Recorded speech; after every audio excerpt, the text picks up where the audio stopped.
في الحديث القدسي قال الله سبحانه وتعالى: يا ابن آدم جعلتك في بطن أمك وغشيت وجهك بغشاء لئلا تنفر من الرحم، وجعلت وجهك إلى ظهر أمك لئلا تؤذيك رائحة الطعام، وجعلت لك متكئا على يمينك ومتكئا عن شمالك، فأما الذي عن يمينك فالكبد، وأما الذي عن شمالك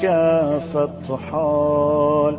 وعلمتك القيام والقعود في بطن أمك، فهل يقدر على ذلك غيري؟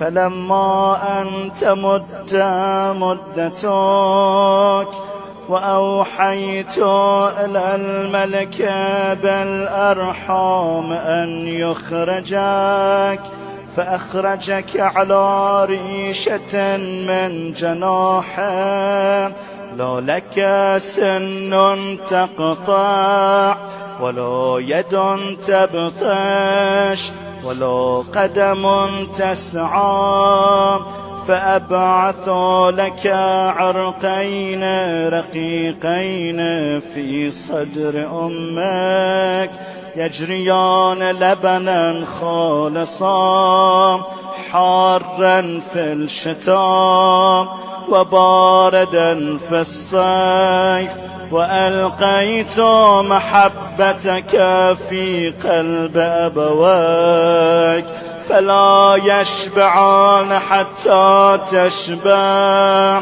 ولا يرقدان حتى ترقد.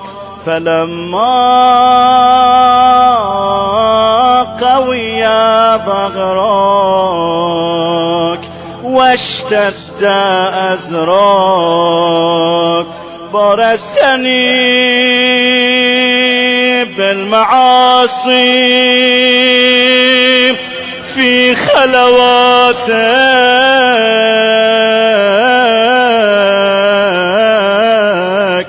ولم تستح مني.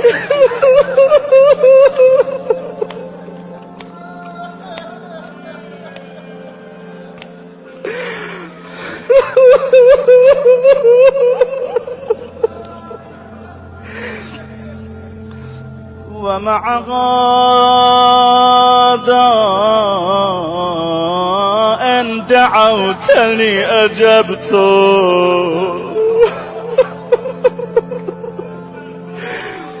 وإن سألتني أعطيت، وإن تبت إلي قبلتك.